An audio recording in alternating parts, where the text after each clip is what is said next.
Welcome to History Happy Hour. I'm your host, Jess Edberg, Executive Director of the Dorothy Molter Museum.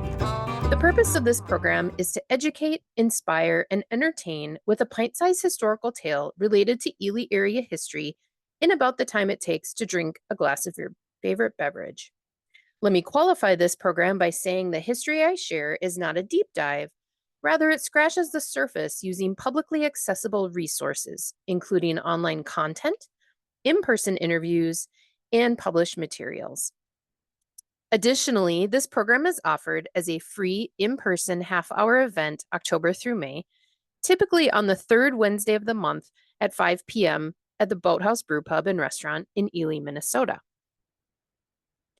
History Happy Hour is supported in kind by the Boathouse Brewpub, Ely's Heritage Preservation Commission, the Dorothy Molter Museum, Boundary Waters Connect, the Ely Folk School, and Ely Trivia. I would like to acknowledge that as I began research for this episode, I intended it to be specifically about the railroad to Ely, and quickly realized that 1, trains are a massively popular topic, and the subject has its own followers called rail fans, and their passion is called rail fanning. And 2, that historic travel to Ely prior to the train was worthy of inclusion in this program.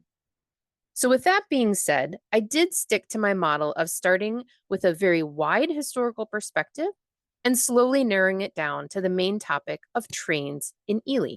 So we're going way, way back.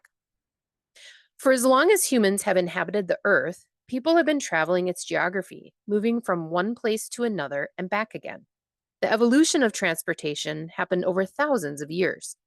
It included the invention of footwear, digging out logs to float on water, the domestication of animals, the invention of the wheel, and the idea of using steam power that propelled humans into a new era of rapid technological advancements in travel and exploration. This region of Minnesota followed a very similar trajectory starting well over 10,000 years ago, before the last glacial moment during the Pleistocene epoch. Just because there isn't tangible evidence here that there were human settlements before the last glacial period doesn't mean there weren't. Glaciers literally scoured the surface of the Earth down to the bedrock up here and pushed everything practically down to Iowa. As of a few years ago, evidence of human footprints from over 20,000 years ago in New Mexico turned theories of human history in North America on its head. But I digress. We're here talking about Ely area historic transportation tonight. So we'll start with post-glacial human travel in the current Holocene interglacial period. For humans living in this region and much of North America, Stone Age clothing and footwear was likely fashioned from materials sourced from vegetation that was gathered and resident wildlife that was hunted and trapped. What we would categorize as shoes were likely sandals made from grasses and moss and covered with animal hide and fur. Some replicas have shown that they were likely made to fit the individual's foot and were warm and slip resistant. Important when your feet are what feed you due to the massive amounts of foot travel that was needed for hunting and gathering. Of course, a sandal made of grass and fur is a bit light for northern winters, even after the last ice age. If you want to keep your feet functional and attached to your leg, winter footwear has to first and foremost be warm. However, that didn't mean that it could not also be fashionable. The word moccasin comes from the Algonquian language Powhatan, and being the first tribe to have contact with white colonists, the word was anglicized to mean any kind of Native American sewn footwear. But as the map shows, footwear among Native Americans was diverse and often represented tribal culture in the form of bead and artwork on them. In a gross generalization, the word moccasin is now applied to just about any shoe that has an indigenous wearer or design. Shoe culture, or using shoes as self-expression, is found in many cultures past and present, and it can also express social status or lack thereof. Could honestly be a whole other program. Here in the Northland, footwear didn't just refer to the shoes on one's foot. Deep snow conditions required temporary body mods to conserve energy and cover distance. Last January, I shared that skis came on the scene about 22,000 years ago. When that ice cap covered much of the northern hemisphere, Cro-Magnon man first attached two sticks to his feet. The snowshoe is a bit more of a mystery, likely originating in Central Asia as somewhat of a shoe ski, a solid piece of wood with a crude binding. Historians suggest their use began 4 to 6,000 years ago and were used by the first people that migrated over the Bering Land Bridge into North America. However, we know that humans have been on the North American continent for upwards of 22,000 years minimum. Do we think that those folks avoided the Midwest? Do we think they didn't notice the physical adaptations of the woolly mammoth, giant shore-faced bear, or the giant beaver? Again, I'm no expert, but it does give me food for thought. What we do know is that the Native Americans are credited with the more recognizable type of snowshoe that has webbing and a larger surface area. They developed the most advanced and diverse snowshoes prior to the 20th century with unique shapes attributed to almost every culture. With these tools, early humans were able to access and travel through areas impassable in the summer, such as marshes and wetlands. With the aid of skis and snowshoes, winter became a time for travel with snow as the main highway.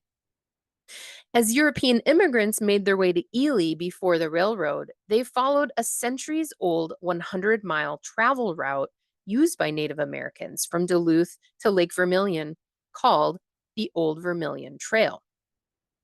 Once the railroad extended to Tower and Sedan, walking or snowshoeing the last 21 or 22 miles to Ely was how folks got here until the railroad was extended.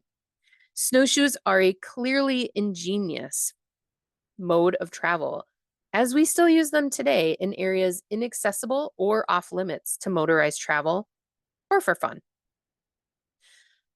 For the humans inhabiting this area, the large bodies of water, interconnected waterways, rivers, and streams were somewhat of a superhighway in the soft water season. Dugout canoes were an efficient mode of transportation and method for moving goods and weapons that may have been too cumbersome to carry. Dugouts date back to at least 10,000 years ago, with the oldest specimen in Minnesota dating back 1,000 years.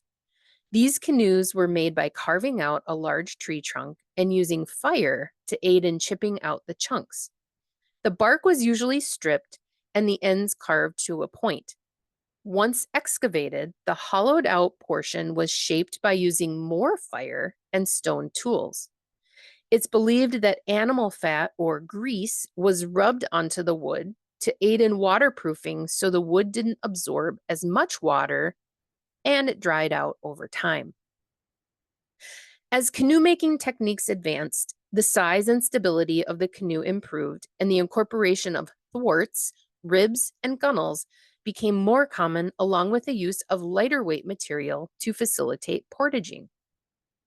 Perhaps you would like to learn more about the Native American birch bark canoe. The Ely Folk School had a birch bark canoe program and offered canoe building classes to bridge cultures and learn about the traditions of the Wigwasi Gimon, or birch bark canoe. Today, we see a plethora of types, styles, and material of canoes. There is one for every interest and watercraft preference. A step up from human-powered transport was getting your hands on some domesticated animals. Dogs were the first domesticated species and the only animal known to enter into a domestic relationship with humans during the Pleistocene. Advances in the isolation and sequencing of ancient DNA have begun to reveal more detailed histories of both human and dog populations. With this research, geneticists suggest that dogs were domesticated during the last ice age in Siberia 23,000 years or more ago. The theory is that both humans and wolves were isolated due to the harsh glacial conditions of the time, making it a ripe situation for selective breeding. Humans then brought their early domesticated companions with them over the Bering Land Bridge about 15,000 years ago as the glaciers retreated.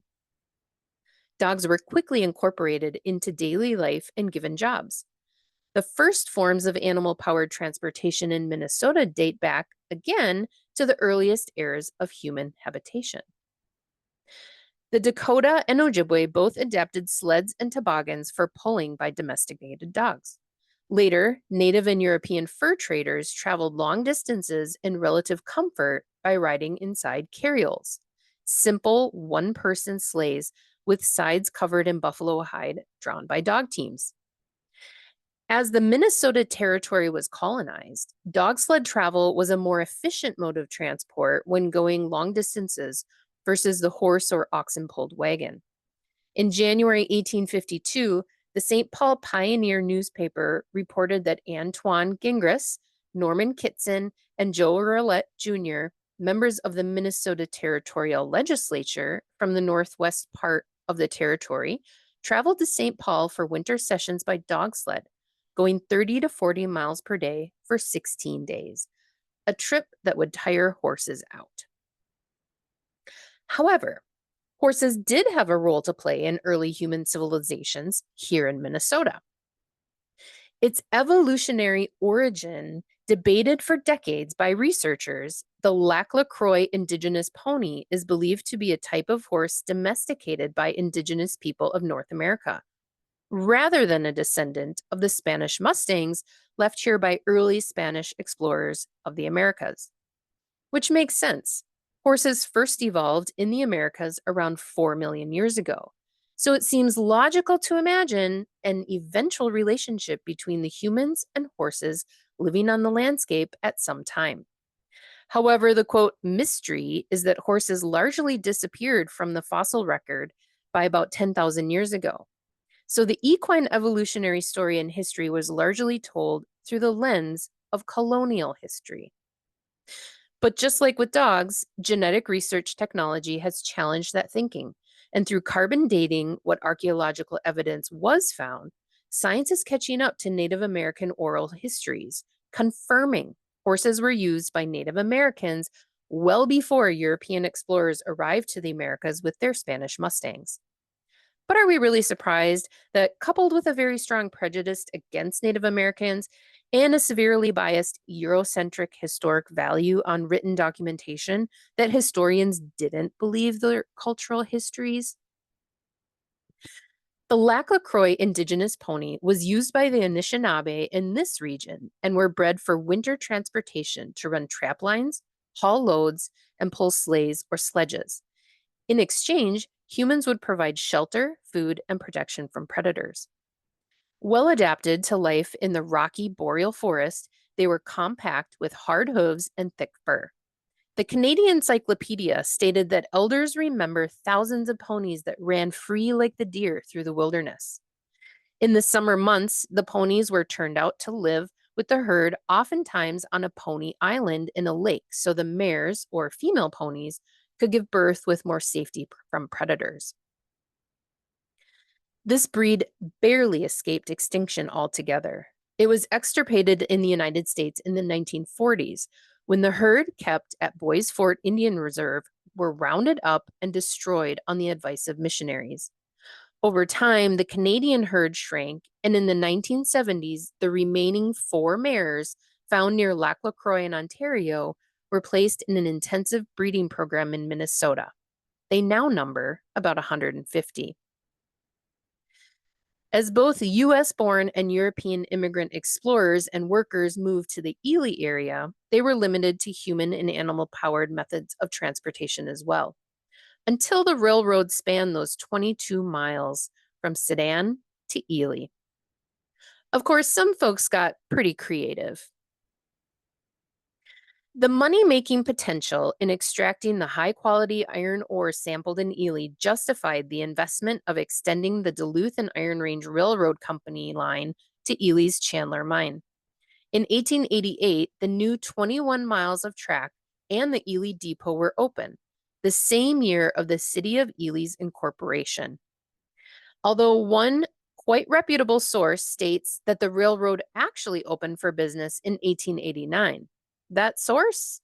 The Mesabi Railroad Historical Society. So now my concept of this historic time is a bit off the rails. The politics of the railroad business ran deep and wide. Calling up info from our November gathering, the Duluth and Iron Range Railroad was formed in 1881 by Charlemagne Tower Sr. to haul iron ore from Sedan to the new port of Agate Bay, now known as Two Harbors. So, although people were living in Ely before the railroad extended east, there needed to be a revenue generating purpose beyond passenger ticket sales. The rail service reached Winton in 1902 when the Duluth and Iron Range Railroad extended service to the town and Northern Lumber Company on Fall Lake, more commonly known as the Knox Lumber Company that had been incorporated in 1893. Again, the revenue potential of Winton's lumber industry prompted Charlemagne Tower to invest an extra few miles of track. For the residents who had to do business, get their mail, or catch the train in Ely, this extension also provided greater accessibility to goods, services, and travel to Ely and beyond.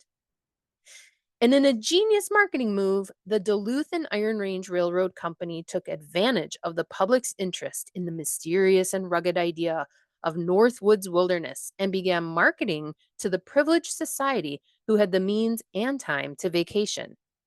It did not take long for these industry towns to become tourist destinations. To accommodate the influx of ticket holding train passengers, the railroad company built well appointed train depots in both Ely and Winton. The Winton building was minimized at some point after freight was no longer being shipped out from the lumber mill. The top image shows that left side of the depot, which was the freight house, was removed. The Ely depot is clearly much larger to accommodate the larger amount of freight passing through, both lumber and iron ore, as well as the human passengers coming and going. The Duluth and Iron Range Railroad Company had a standard layout for its depots, as well as standardized blueprints for everything from cattle grates to bunkhouses for workers to railroad crossing signs to mile markers. In the depot, it was customary at the turn of the century, toward the end of the conservative Victorian era, to have separate sitting areas with restrooms for men and for women. A small to medium-sized depot like Ely's also included a ticket office facing the main thoroughfare, the station office, station master's lodging rooms, baggage room, and a freight office. Passenger cars were roomy and comfortable, and a daily round-trip train from Duluth to Winton and back made regional travel incredibly convenient compared to the alternatives. As mining grew in Ely, the lumber industry waned in Winton. As the mills slowly went out of business, the resorting industry grew to accommodate the post-World War I influx of tourists who were taking advantage of more leisure time and disposable income.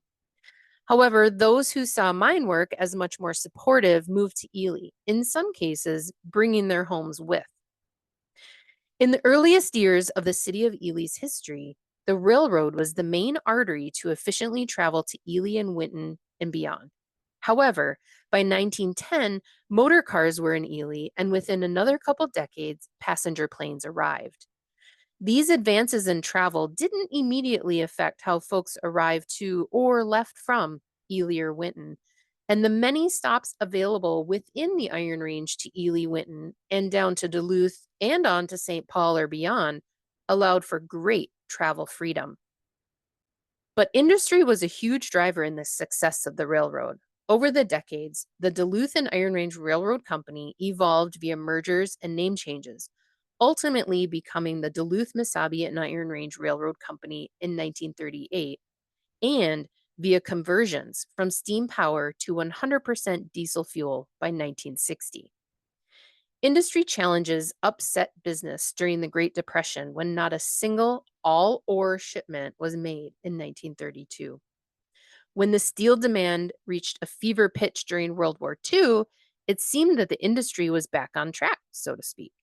Then the taconite takeover happened in the mid-1950s, and Ely's multiple mines could not compete with the cost of doing business. The last passenger round trip to Winton ran on July 15, 1961. Thankfully, Highway 169 had been extended and paved to Fall Lake Township by 1950. Ely's Pioneer Mine held on until April 1967, and after its closure, the remaining train activity was limited mostly to non-ore products such as pulpwood. Once a main artery of passenger travel connecting range cities and Ely to the south, it narrowed with the last passenger train out of Ely on September 19th, 1981. Now, passenger train travel is only a memory north of Duluth. The last freight train out of Ely was in June 1982 and carried a load of pulpwood to Two Harbors. This signaled a change in the trajectory of industry in Ely and Winton, that of which is a topic for another time. That train corridor may have closed, but the path of the old iron ore trains lives on.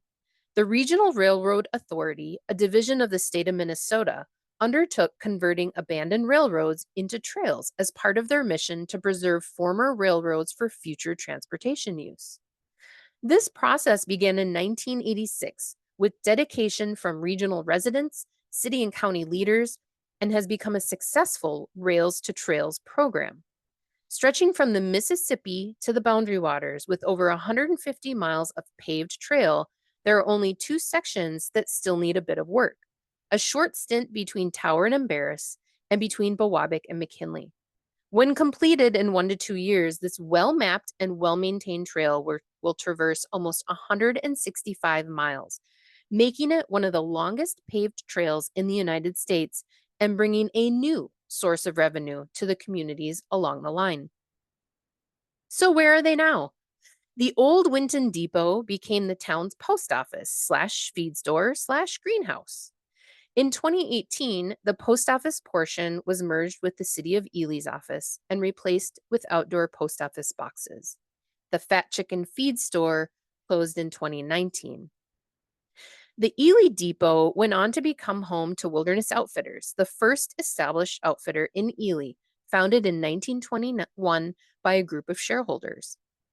After Wilderness Outfitters shut down due to some financial difficulties in 2017, the Ott family's Alley A Realty Company purchased it as part of their effort to preserve and refurbish several historic properties in Ely.